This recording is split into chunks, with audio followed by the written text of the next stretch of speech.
여러분, 지금 드시는 그 유제품이 여러분의 혈관을 막고 간을 망가뜨리고 심지어 당뇨성 혼수까지 부를 수 있습니다. 안녕하세요. 40년간 내과 전문의로 수많은 환자분들을 진료해온 김종혁입니다. 오늘 말씀드릴 내용은 정말 충격적인 내용입니다. 지금 이 순간에도 여러분의 냉장고 안에 있는 그 유제품이 여러분의 건강을 서서히 망가뜨리고 있을 수 있습니다. 특히 65세 이후에는 더욱 치명적입니다. 65세 이후 우리 몸은 분명히 달라집니다. 간의 해독 능력도 떨어지고 췌장의 인슐린 분비도 약해집니다. 하지만 대부분의 분들이 여전히 젊었을 때와 똑같은 유제품을 드시고 계세요. 이건 정말 위험한 일입니다.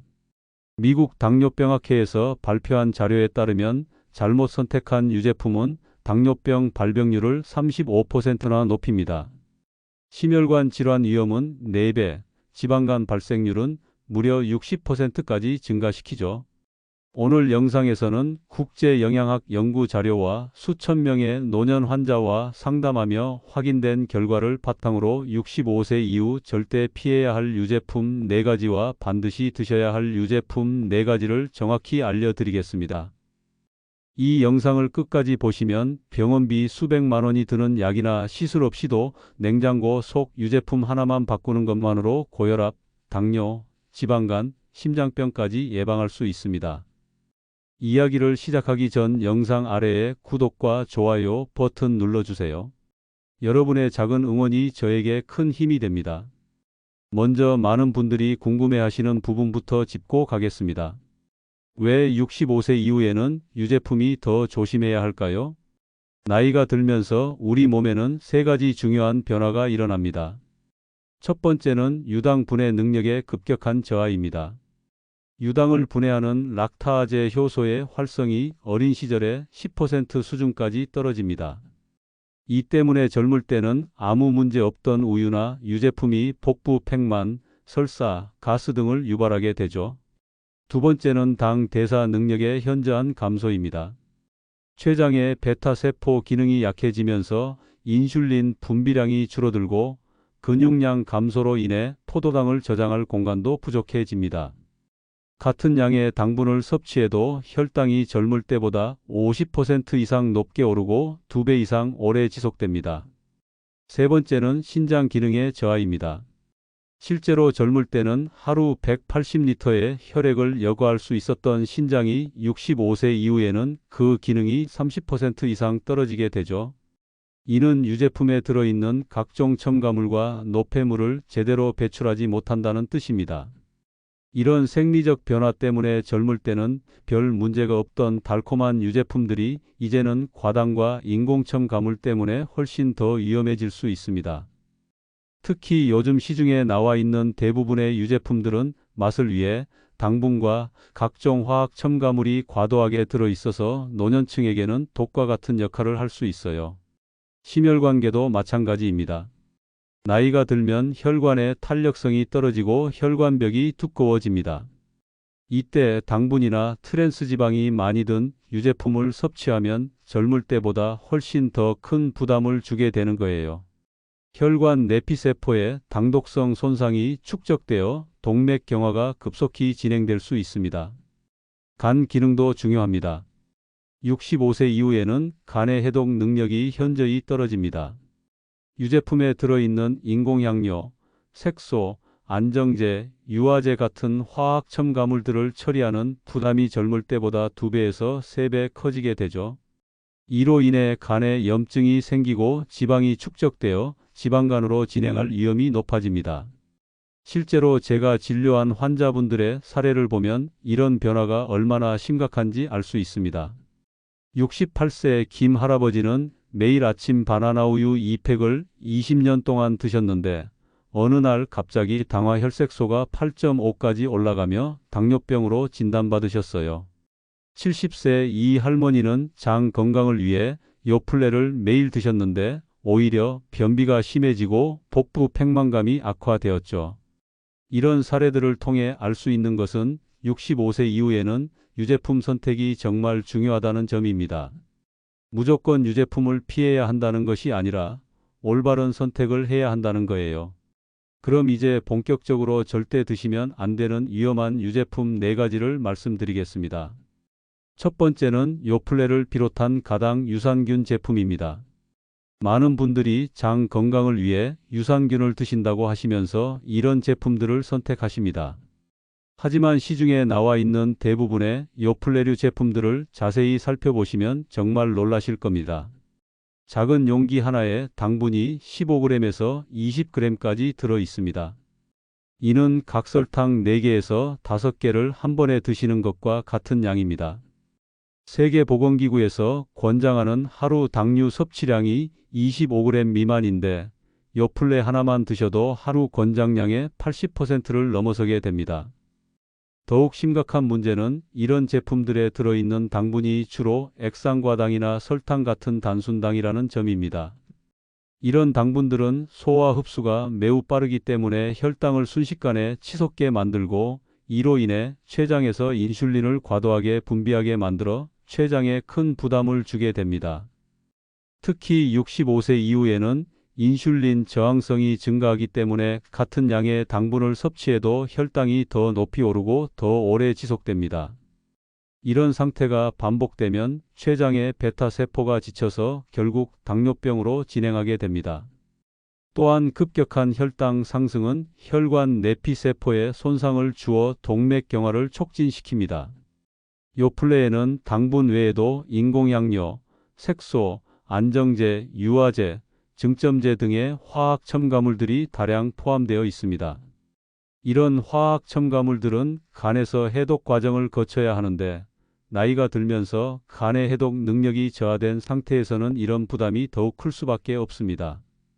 특히 인공색소는 간에 축적되어 염증을 일으킬 수 있고 일부 색소는 알레르기 반응이나 행동장애를 유발할 수도 있다는 연구 결과가 있습니다. 또한 요플레에 들어있는 유산균의 효과도 의문입니다.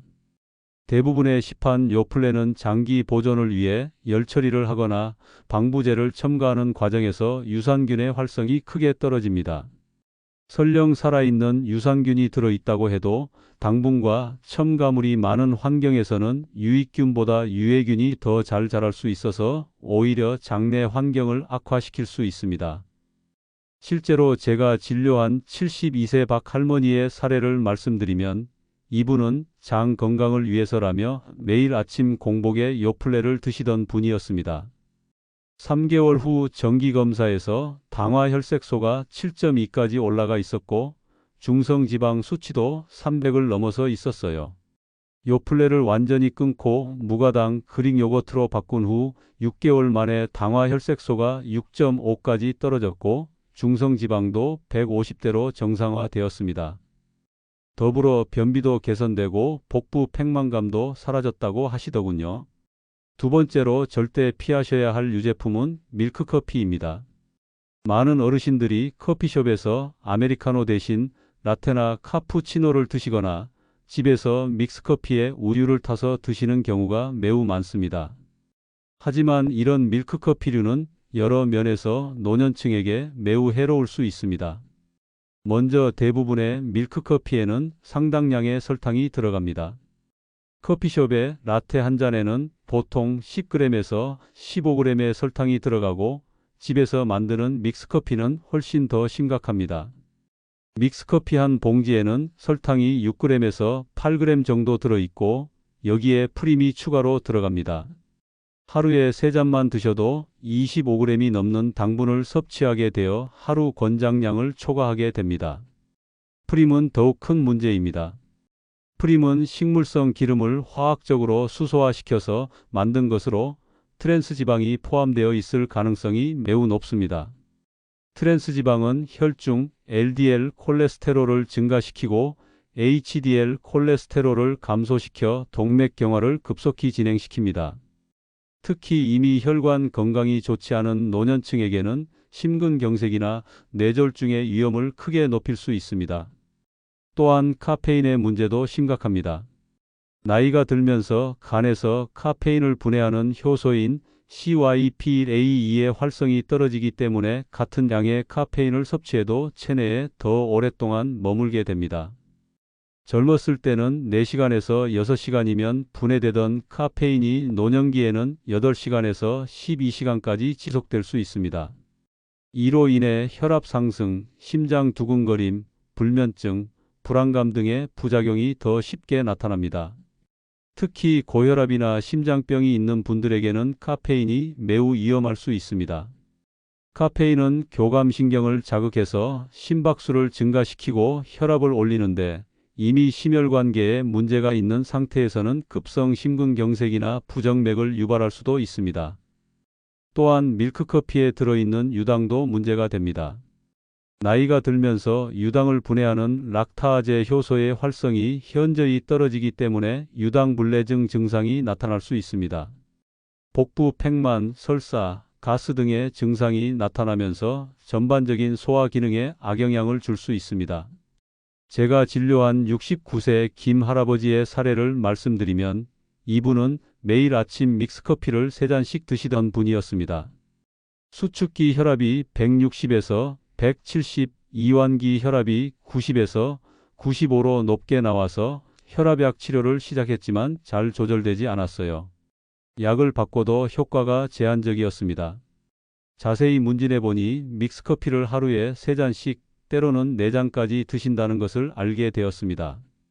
믹스커피를 완전히 끊고 2주 후부터 혈압이 서서히 안정되기 시작했고 한 달 후에는 수축기 140, 이완기 80대로 떨어졌습니다. 6개월 후에는 혈압약 용량을 절반으로 줄일 수 있었습니다. 세 번째로 피하셔야 할 위험한 유제품은 크림빵입니다. 부드럽고 달콤한 크림빵을 간식으로 즐기시는 어르신들이 정말 많습니다. 하지만 크림빵은 고지방, 고당분 식품의 대표격으로 노년층에게는 매우 위험한 식품입니다. 시중에 나와 있는 크림빵 하나의 칼로리를 살펴보면 보통 300칼로리에서 400칼로리에 달합니다. 이는 밥 한 공기와 비슷하거나 더 많은 칼로리입니다. 더욱 심각한 문제는 이 칼로리의 대부분이 설탕, 버터, 생크림에서 나온다는 점입니다. 크림빵 하나에는 보통 당류가 20g에서 25g 정도 들어있고 포화지방도 8g에서 12g 정도 포함되어 있습니다. 이는 하루 포화지방 권장 섭취량의 절반 이상에 해당하는 양입니다. 하루에 크림빵 하나만 드셔도 당분과 포화지방 섭취량이 위험 수준에 달하게 됩니다. 크림빵의 빵 부분에는 정제된 밀가루가 주로 사용되는데 이는 혈당 지수가 매우 높아서 혈당을 급격히 올립니다. 여기에 크림에 들어있는 설탕과 시럽이 더해지면 혈당 상승 효과가 배가 됩니다. 특히 65세 이후에는 인슐린 감수성이 떨어져 있기 때문에 이런 고혈당 지수 식품을 섭취하면 혈당이 200을 넘어서는 경우도 흔합니다. 크림빵에 들어있는 버터와 생크림은 포화지방의 주요 공급원입니다. 포화지방은 간에서 콜레스테롤 합성을 촉진시키고 LDL 콜레스테롤 수치를 높입니다. 이미 혈관에 플라크가 형성되기 시작한 노년층에게는 동맥경화를 급속히 진행시킬 수 있습니다. 또한 포화지방은 염증 반응을 촉진시켜 혈관 내피세포의 기능을 손상시킵니다. 크림빵에는 보존료, 유화제, 안정제, 색소 등의 첨가물도 많이 들어 있습니다. 특히 유화제는 장내 미생물 균형을 파괴할 수 있고 장 점막에 염증을 일으킬 수 있다는 최근 연구 결과들이 나오고 있습니다. 또한 일부 보존료는 간에서 해독 과정을 거치면서 간에 부담을 주고 장기적으로는 간 기능 저하를 일으킬 수 있습니다. 이런 고지방, 고당분 식품을 정기적으로 섭취하면 혈당과 중성지방이 급격히 상승합니다. 특히 식후에 간식으로 크림빵을 드시면 이미 올라가 있는 혈당이 더욱 높아지면서 혈관에 엄청난 부담을 주게 됩니다. 이런 상태가 반복되면 혈관벽의 당독성 손상이 축적되어 미세혈관병증과 대혈관병증이 진행됩니다.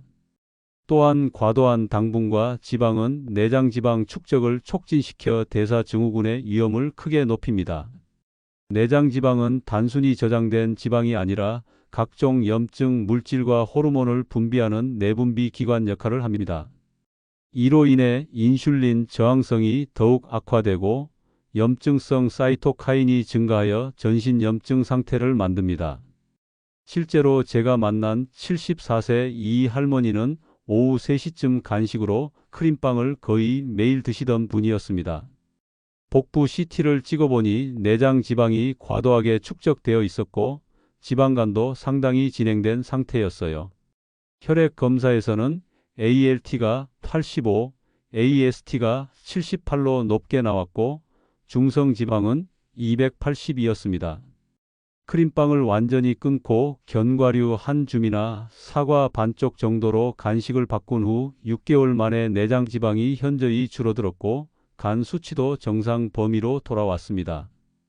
체중도 5kg 정도 감소했고 허리 둘레가 8cm나 줄어들었어요. 네 번째이자 마지막으로 말씀드릴 위험한 유제품은 바나나 우유를 비롯한 가당 우유입니다. 많은 분들이 우유는 건강에 좋다고 생각하시지만 시중에 나와 있는 가당 우유들은 우유라는 이름만 있을 뿐 실제로는 설탕물과 다를 바 없는 음료입니다. 바나나 우유 한 팩에는 당류가 20g에서 25g까지 들어 있습니다. 이는 콜라 한 캔에 들어있는 당분과 비슷하거나 더 많은 수준입니다.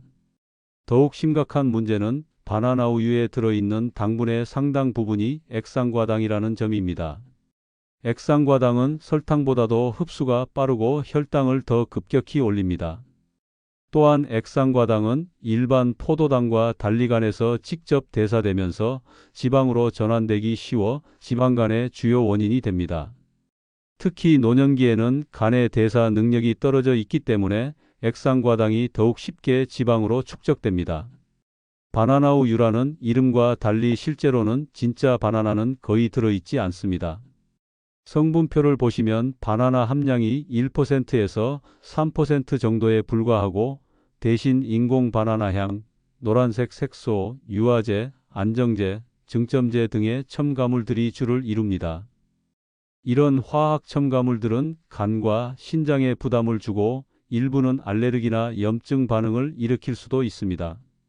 특히 인공향료는 장기간 섭취할 경우 후각과 미각을 둔화시킬 수 있고 자연식품의 맛을 느끼는 능력을 떨어뜨릴 수 있습니다. 또한 일부 인공향료는 호르몬 교란 물질로 작용할 수 있다는 연구 결과도 있습니다. 인공색소 역시 간에서 해독되어야 하는 물질로 노년기에는 이런 해독 부담이 더욱 클 수 있습니다. 바나나 우유는 또한 영양학적으로도 매우 불균형한 식품입니다. 당분은 과도하게 많이 들어 있으면서 단백질, 비타민, 미네랄 등의 필수 영양소는 부족합니다. 특히 아침 식사 대용으로 바나나 우유를 마시면 혈당이 급격히 오른 후 2시간에서 3시간 후에는 급격히 떨어지면서 반응성 저혈당을 일으킬 수 있습니다. 이로 인해 어지러움, 피로감, 집중력 저하, 손떨림 등의 증상이 나타날 수 있어요. 바나나 우유에 들어있는 인공 첨가물들도 문제입니다. 카라기난이나 잔탄검 같은 증점제는 소화가 되지 않아서 장내에서 발효되면서 가스를 발생시킬 수 있고 일부 사람들에게는 장염증을 유발할 수도 있습니다. 또한 아질산나트륨 같은 보존료는 체내에서 니트로사민이라는 발암물질로 전환될 가능성이 있어서 장기 섭취 시 건강에 해로울 수 있습니다. 제가 진료한 67세 정 할아버지는 아침 식사 대용으로 바나나 우유 2팩을 거의 매일 드시던 분이었습니다. 공복 혈당이 130에서 140 사이로 높게 나와서 당뇨병 전 단계로 진단받았어요. 또한 오전 중에 자주 어지럽고 피곤하다고 호소하셨는데 이는 바나나 우유로 인한 혈당 급등과 급강하 때문이었습니다. 바나나 우유 대신 무가당 두유와 견과류, 과일로 아침을 드시라고 권한 후 3개월 만에 공복 혈당이 110대로 떨어졌고 오전 피로감도 완전히 사라졌습니다. 6개월 후에는 당화 혈색소도 5.8로 정상 범위로 돌아왔어요. 이런 위험한 유제품들을 더욱 위험하게 만드는 섭취 방법들도 있습니다. 첫 번째는 공복에 요플레를 드시는 것입니다. 공복 상태에서는 위산 농도가 높기 때문에 유산균이 위를 통과하면서 대부분 죽게 됩니다. 또한 공복에 당분이 많은 음식을 섭취하면 혈당이 더욱 급격히 상승합니다. 두 번째는 식후 습관처럼 마시는 밀크커피입니다. 식사 후에는 이미 혈당이 올라가 있는 상태인데 여기에 당분이 많은 밀크커피를 마시면 혈당이 더욱 높아집니다. 또한 카페인은 위산 분비를 촉진하기 때문에 식후에 마시면 소화불량을 일으킬 수 있습니다. 세 번째는 간식으로 매일 크림빵을 드시는 것입니다. 크림빵은 칼로리 밀도가 매우 높은 식품인데 이를 간식으로 매일 섭취하면 하루 필요 칼로리를 쉽게 초과하게 됩니다. 또한 고지방 식품이기 때문에 소화에 시간이 오래 걸려서 다음 식사에 영향을 줄 수도 있습니다. 네 번째는 아침 식사 대용으로 바나나 우유를 마시는 것입니다. 바나나 우유는 당분은 많지만 단백질, 지방, 식이섬유 등 다른 영양소는 부족합니다. 이런 불균형한 영양소 구성으로 아침을 시작하면 점심 전에 혈당이 급격히 떨어지면서 어지러움이나 피로감을 느낄 수 있습니다. 이런 잘못된 섭취 습관들은 혈당, 혈압, 지방간에 치명적인 영향을 줍니다. 혈당의 경우 급격한 상승과 하강이 반복되면서 췌장의 베타 세포가 지쳐갑니다. 이로 인해 인슐린 분비 능력이 떨어지고 결국 당뇨병으로 진행하게 됩니다. 혈압의 경우 과도한 당분 섭취는 인슐린 저항성을 증가시키고 이는 교감신경을 활성화시켜 혈압을 올립니다. 또한 가공식품에 들어있는 나트륨과 각종 첨가물들도 혈압 상승에 기여합니다. 지방간의 경우 과도한 당분, 특히 액상과당이 간에서 직접 지방으로 전환되면서 간에 축적됩니다. 초기에는 단순 지방간이지만 시간이 지나면서 염증이 동반된 지방간염으로 진행할 수 있고 심한 경우 간경화나 간암으로까지 발전할 수 있습니다. 그렇다면 유제품을 아예 드시면 안 되는 것일까요? 그렇지 않습니다. 올바른 선택을 하신다면 유제품은 노년기 건강에 매우 도움이 될 수 있습니다. 이제부터 노년기에 좋은 유제품 4가지를 말씀드리겠습니다. 첫 번째는 그릭 요거트, 특히 무가당 제품입니다. 그릭 요거트는 일반 요거트보다 단백질 함량이 2배에서 3배 높습니다. 100g당 단백질이 10g에서 15g 정도 들어있어서 근육량 유지에 도움이 됩니다. 나이가 들면서 근육량이 자연스럽게 감소하는데 충분한 단백질 섭취가 이를 막는 데 중요한 역할을 합니다. 또한 그릭 요거트는 제조 과정에서 유청을 제거하기 때문에 유당 함량이 일반 요거트보다 낮습니다. 따라서 유당 불내증이 있는 분들도 비교적 안전하게 드실 수 있습니다. 무가당 제품을 선택하시면 당분 걱정 없이 유산균의 이점을 누릴 수 있습니다. 그릭 요거트에 들어있는 유산균들은 장내 환경을 개선하고 면역력을 높이는 데 도움이 됩니다. 특히 락토바실러스와 비피도박테리움 같은 유산균들은 유해균의 증식을 억제하고 장 점막의 건강을 유지하는 데 중요한 역할을 합니다. 두 번째는 저지방 우유입니다. 일반 우유에서 지방 함량을 줄인 저지방 우유는 포화지방 섭취를 줄이면서도 칼슘과 단백질은 충분히 공급받을 수 있습니다. 100ml당 칼슘이 120mg 정도 들어있어서 골다공증 예방에 도움이 됩니다. 노년기에는 칼슘 흡수율이 떨어지고 뼈에서 칼슘이 빠져나가는 속도가 빨라지기 때문에 충분한 칼슘 섭취가 중요합니다. 저지방 우유는 이런 칼슘 공급원으로 매우 좋습니다. 다만 유당 불내증이 있는 분들은 유당이 제거된 락토프리 저지방 우유를 선택하시는 것이 좋습니다. 세 번째는 무가당 두유입니다. 두유는 식물성 단백질이 풍부하고 콜레스테롤이 전혀 들어있지 않습니다. 또한 대두에 들어있는 이소플라본이라는 성분은 여성 호르몬과 유사한 작용을 해서 폐경 후 여성들의 심혈관 건강과 뼈 건강에 도움이 됩니다. 두유에는 불포화지방산이 많이 들어있어서 혈중 콜레스테롤 수치를 개선하는 데 도움이 됩니다. 또한 식이섬유도 어느 정도 포함되어 있어서 혈당 조절과 변비 예방에도 좋습니다. 다만 가당 두유는 피하시고 반드시 무가당 제품을 선택하셔야 합니다. 네 번째는 불가리스나 비피더스 같은 발효유입니다. 이런 제품들은 특정한 유산균 균주가 고농도로 들어있어서 장 건강 개선에 매우 효과적입니다. 특히 변비나 설사 같은 장 트러블이 있는 분들에게 도움이 됩니다. 이런 발효유에 들어있는 유산균들은 장내 pH를 낮춰서 유해균의 증식을 억제하고 단세지방산을 생성해서 장 점막의 영양소가 됩니다.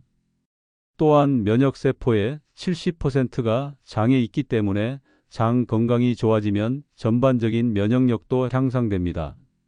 다만 이런 발효유를 선택하실 때도 반드시 무가당 제품을 고르셔야 합니다. 시중에 나와 있는 많은 발효유 제품들이 맛을 위해 설탕이나 액상과당을 첨가하고 있기 때문입니다. 이런 좋은 유제품들을 섭취하실 때도 몇 가지 주의사항이 있습니다. 유제품 섭취 시 반드시 기억해야 할 3가지 원칙을 말씀드리겠습니다. 첫 번째 원칙은 당 함량 10g 이하 제품을 선택하는 것입니다. 제품을 구매하실 때 반드시 영양성분표를 확인하셔서 100g당 또는 100ml당 당류 함량을 확인하세요. 이 수치가 10g을 넘지 않는 제품을 선택하시는 것이 좋습니다. 많은 분들이 영양성분표 보는 것을 어려워하시는데 사실 그렇게 복잡하지 않습니다.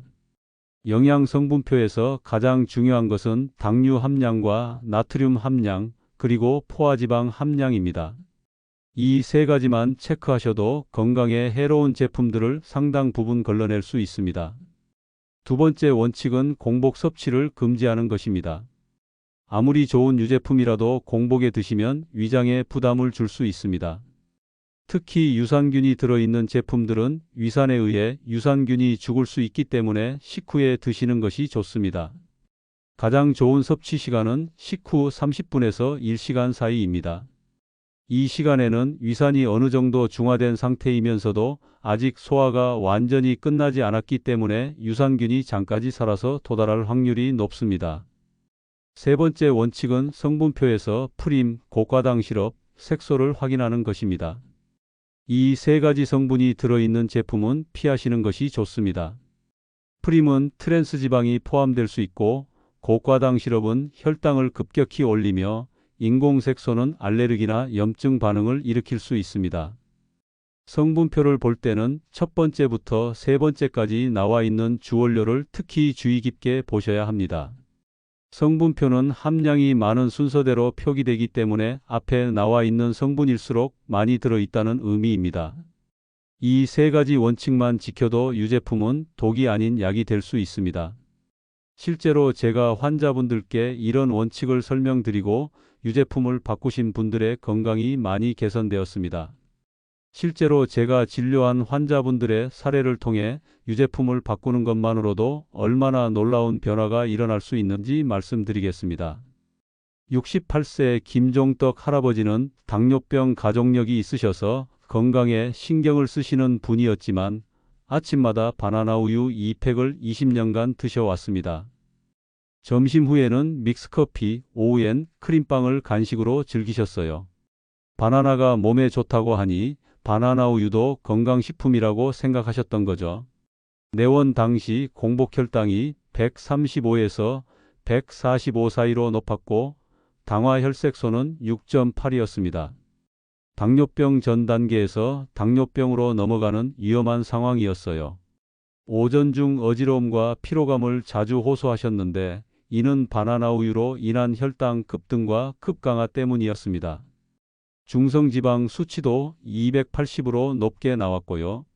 저는 바나나 우유, 믹스커피, 크림빵을 완전히 끊고 무가당 두유와 견과류, 사과로 아침을 바꾸라고 권했습니다. 점심 후엔 아메리카노에 저지방 우유를 조금만 넣고 간식은 무가당 그릭 요거트로 바꾸라고 했어요. 변화는 놀라웠습니다. 3주째부터 오전 피로감이 사라지기 시작했고 한 달 후 공복혈당이 125로 떨어졌어요. 3개월 후엔 115, 6개월 후엔 105에서 110 사이로 완전히 정상화되었습니다. 당화혈색소도 5.8로 떨어졌고 중성지방은 150대로 정상화되었어요. 체중 6kg, 허리둘레 8cm 감소라는 보너스까지 얻으셨죠. 가장 인상적이었던 건 젊었을 때처럼 활기가 생겼다는 말씀이었어요. 혈당이 안정되니 하루 종일 에너지가 일정하게 유지되고 집중력도 좋아졌다고 하셨습니다. 70세 이선희 할머니는 변비와 소화불량으로 고생하고 계셨습니다. 장 건강을 위해 매일 아침 공복에 요플레 하나, 점심 후에도 요플레를 드셨어요. 유산균이 많을수록 좋다고 생각하셨던 거죠. 소화가 안 된다며 식후마다 라테도 마시셨고요. 하지만 이런 습관이 오히려 장 상태를 악화시켰습니다. 요플레의 과도한 당분과 첨가물이 장내 나쁜 균 증식을 촉진했고, 라테의 카페인은 위산 분비를 과도하게 자극해 소화 불량을 심화시켰거든요. 하루 한 번도 제대로 배변하지 못하고 복부 팽만과 가스 때문에 밤잠도 설치셨어요. 검사 결과도 심각했습니다. 공복 혈당이 128로 높았고 염증 수치도 상승해 있었어요. 더욱 심각한 건 간 기능 수치들이 정상의 2배 가까이 높게 나온 점이었습니다. 요플레의 액상과당과 첨가물들이 간에 부담을 주고 있었던 겁니다. 저는 요플레를 무가당 그릭 요거트로 바꾸되 식후 1시간 후에 드시고 라테 대신 보리차나 캐모마일 차를 드시라고 권했습니다. 식이섬유가 풍부한 채소와 과일 섭취도 늘리라고 조언했고요. 개선 속도가 놀라웠어요. 일주일 만에 복부 팽만감이 줄어들고 2주 후부터 매일 규칙적 배변이 가능해졌습니다. 한 달 후엔 밤에 가스 때문에 깨는 일이 완전히 사라졌어요. 3개월 후 검사에서 공복 혈당이 110으로 떨어졌고 염증 수치도 정상 범위로 돌아왔습니다. 간 기능 수치들도 모두 정상화되었어요.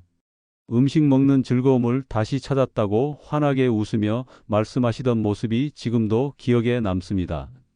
소화가 잘 되니 식욕도 돌아오고 전반적인 영양 상태도 개선되었어요. 이런 사례들을 보면 알 수 있듯이 같은 유제품이라도 어떤 것을 선택하느냐에 따라 건강에 미치는 영향이 완전히 달라집니다. 핵심은 무조건 유제품을 끊는 것이 아니라 올바른 선택을 하는 것입니다. 유제품을 올바르게 선택하고 섭취하는 것 외에도 노년기 건강관리에 중요한 몇 가지 추가 팁을 말씀드리겠습니다. 첫째, 식사 일기를 써보시기 바랍니다. 하루 동안 드신 모든 음식과 간식을 기록해 보시면 자신의 식습관을 객관적으로 파악할 수 있습니다. 특히 언제 단 음식을 찾게 되는지, 어떤 상황에서 과식을 하게 되는지 패턴을 발견할 수 있어요. 둘째, 혈당 측정기를 활용해 보세요. 당뇨병이 없어도 식후 혈당을 측정해 보면 어떤 음식이 혈당에 어떤 영향을 주는지 직접 확인할 수 있습니다. 이는 매우 교육적인 경험이 될 것입니다. 셋째, 정기적인 검사를 받으시기 바랍니다. 적어도 6개월마다 한 번은 혈당, 혈압, 콜레스테롤, 간 기능 검사를 받으셔서 자신의 건강 상태를 점검하세요. 조기에 발견하면 식습관 개선만으로도 충분히 관리할 수 있는 것들이 많습니다. 넷째, 가족들과 정보를 공유하세요. 혼자 사시는 분들의 경우 식습관 관리가 더욱 어려울 수 있습니다. 자녀분들이나 가까운 가족들과 건강 정보를 공유하고 서로 격려하며 건강한 식습관을 유지해 나가시기 바랍니다. 마지막으로 스트레스 관리도 중요합니다. 스트레스를 받으면 코르티솔이라는 호르몬이 분비되면서 혈당을 올리고 식욕을 증가시킵니다. 특히 단 음식에 대한 갈망이 강해지죠. 규칙적인 운동, 충분한 수면, 취미 활동 등을 통해 스트레스를 관리하시는 것이 건강한 식습관 유지에도 도움이 됩니다. 오늘 정말 중요한 내용들을 많이 말씀드렸는데요. 마지막으로 핵심만 다시 한번 정리해 드리겠습니다. 65세 이후 절대 피해야 할 유제품 4가지는 요플레 같은 가당 유산균 제품, 밀크커피, 크림빵, 바나나 우유입니다. 이 유제품들은 과도한 당분으로 인한 혈당 급상승, 혈관 손상, 지방간 유발, 각종 화학 첨가물 때문에 정말 위험해요. 반대로 꼭 드셔야 할 유제품 4가지는 무가당 그릭 요거트, 저지방 우유, 무가당 두유, 무가당 발효유입니다. 이 유제품들은 영양도 풍부하고 65세 이후 약해진 몸에 딱 맞는 안전한 유제품들이에요. 가장 중요한 건 당 함량 10g 이하 제품을 선택하고 공복 섭취는 절대 피하며 프림이나 고과당 시럽, 색소가 들어간 제품은 절대 피하는 것입니다. 이 세 가지만 지키셔도 유제품으로 인한 건강 문제는 충분히 예방할 수 있어요. 제가 40년간 의사로 일하면서 정말 많은 환자분들을 봤는데요. 유제품 하나만 바꿔도 건강이 완전히 달라지는 걸 수없이 목격했습니다. 당화 혈색소가 7.2에서 6.5로 떨어지고 혈압이 160에서 140으로 안정되며 지방간 수치가 정상으로 돌아온 분들을 정말 많이 봤어요. 여러분의 건강한 노후를 위해서 오늘 말씀드린 내용들을 꼭 실천해 주세요. 65세 이후의 건강은 작은 습관의 차이에서 나옵니다. 유제품 하나 제대로 고르는 것만으로도 건강한 노년을 보낼 수 있어요. 더 이상 잘못된 정보나 상업적인 광고에 속지 마시고 오늘부터 올바른 유제품을 선택하시기 바랍니다. 완벽하지 않아도 됩니다. 가끔 단 음식이 당기거나 옛날 습관대로 하게 되더라도 자책하지 마시고 다시 건강한 선택을 하면 돼요. 중요한 것은 전체적인 방향성입니다. 음식이 약이 될 수도 있고 독이 될 수도 있습니다. 선택은 여러분의 몫이에요. 현명한 선택으로 건강한 100세까지 사시길 바랍니다. 여러분의 건강한 노후를 위해 저희 노후지혜 TV가 항상 함께 하겠습니다. 이 영상이 도움이 되셨다면 구독과 좋아요 버튼을 꼭 눌러주세요. 알림 설정까지 해두시면 더 많은 건강한 노후 정보를 가장 먼저 받아보실 수 있습니다. 특히 가족 중에 65세 이상 어르신들이 계시다면 오늘 영상을 꼭 공유해 주세요. 여러분의 작은 관심이 소중한 가족의 건강을 지킬 수 있습니다. 건강은 돈으로 살 수 없는 가장 소중한 자산이니까요. 건강한 습관으로 10년은 더 젊게, 20년은 더 행복하게 사는 그날까지 노후지혜 TV였습니다. 감사합니다.